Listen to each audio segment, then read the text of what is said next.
ജീവിതത്തിലെ ഏറ്റവും വലിയ ഒറ്റപ്പെടൽ കൂടെ ആരുമില്ലാതാകുമ്പോഴല്ല, എല്ലാമെന്ന് കരുതിയവരുടെ മനസ്സിൽ ഒരു സ്ഥാനവുമില്ലെന്ന് മനസ്സിലാക്കുമ്പോഴാണ്. അവനവന് ജീവിക്കാനുള്ള സാമ്രാജ്യം സ്വയം നേടാത്ത ആരും സ്വതന്ത്രനല്ല. അതുപോലെ തന്നെ സ്വയം ആജ്ഞാപിക്കാൻ കഴിയാത്ത ഒരു മനുഷ്യനും സ്വതന്ത്രനല്ല. കേട്ട നുണകളെ ഒരു ചിരിയോടുകൂടി സ്വീകരിക്കുക. അതിനു പിന്നാലെ സത്യം വരുന്നുണ്ട്, അതിനുള്ള മറുപടി പറയുക. നുണകൾക്ക് സത്യത്തെ മറച്ചു പിടിക്കാനേ കഴിയൂ, മാറ്റി നിർത്താൻ കഴിയില്ല. നമ്മുടെ ആശയങ്ങളും വിശ്വാസങ്ങളും അടിയുറച്ചു നിൽക്കുക. മറ്റൊരാൾക്ക് വേണ്ടിയും ഒന്നും മാറ്റേണ്ടതില്ല. നിങ്ങൾ സഞ്ചരിച്ചു കൊണ്ടിരിക്കുന്ന ജീവിതപാത തടസ്സങ്ങൾ ഒന്നുമില്ലാതെ വളരെ വ്യക്തമാണെങ്കിൽ ഒരുപക്ഷെ മറ്റാരൊക്കെയോ സഞ്ചരിച്ച അതേ ജീവിതപാത തന്നെ നിങ്ങളും പിന്തുടരുകയായിരിക്കാം.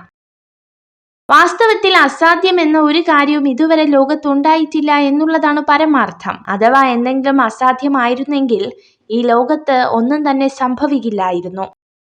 നിങ്ങളുടെ ചുറ്റിനും നിങ്ങൾ കാണുന്നതും കേൾക്കുന്നതും എല്ലാം യഥാർത്ഥത്തിൽ നിങ്ങളോടൊപ്പം ഈ ലോകത്ത് ജീവിക്കുന്നതോ ജീവിച്ചിരിക്കുന്നതോ ആയ പലരുടെയും കഠിനാധ്വാനത്തിന്റെ ഫലങ്ങളാണെന്ന് തിരിച്ചറിയുക. നിങ്ങളിൽ കുറച്ച് കാര്യങ്ങൾ പൂർത്തീകരിക്കുന്നവർ കുറച്ച് ത്യാഗങ്ങൾ സഹിക്കണം. കൂടുതലായി നേടുന്നവർ കൂടുതലായി ത്യജിക്കേണ്ടി വരും. ഉയരങ്ങൾ കൈവരിക്കുന്നവർ വളരെയധികം ത്യജിക്കണം. സന്തോഷത്തിൽ നിന്ന് ദുഃഖത്തിലേക്കും ദുഃഖത്തിൽ നിന്ന് സന്തോഷത്തിലേക്കും ഒരുപാട് ദൂരമില്ല. എന്തെങ്കിലും പ്രശ്നങ്ങളും വിഷമങ്ങളും ഉണ്ടാകുമ്പോൾ എല്ലാം തകർന്നു എന്ന ചിന്തയിൽ നിരാശപ്പെടരുത്. അഭിനയിക്കാൻ അറിയാവുന്നവരാണ് ജീവിതത്തിൽ വിജയിക്കുക. സ്നേഹിക്കാൻ അറിയുന്നവർ തോറ്റുപോയിട്ടേ ഉള്ളൂ. ആഴത്തിൽ ഇറങ്ങിയാൽ പിന്നെ പറിച്ചു മാറ്റാൻ പാടാണ്, അത് മണ്ണിലായാലും മനസ്സിലായാലും. മറ്റുള്ളവർ നിങ്ങളെ ഏത് രീതിയിൽ പരിഗണിക്കപ്പെടണം എന്ന് നിങ്ങൾ ആഗ്രഹിക്കുന്നുവോ എങ്കിൽ അതുപോലെ നിങ്ങൾ മറ്റുള്ളവരോടും പെരുമാറുക.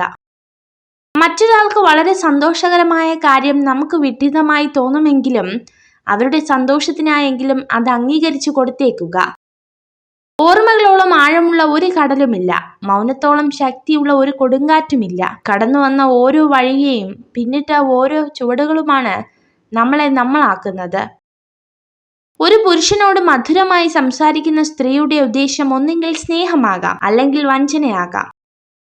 ഇനി എത്ര തന്നെ സ്വാതന്ത്ര്യമുണ്ടെങ്കിലും മറ്റുള്ളവരുടെ ഇഷ്ടങ്ങളിൽ കൈകടത്താതിരിക്കുന്നതാണ് ബന്ധങ്ങൾ നിലനിൽക്കാൻ നല്ലത്. നിങ്ങൾ ഈ വീഡിയോ കണ്ടതിന് നന്ദി. ഇതുപോലുള്ള കൂടുതൽ വീഡിയോകൾക്കായി ചാനൽ സബ്സ്ക്രൈബ് ചെയ്യൂ.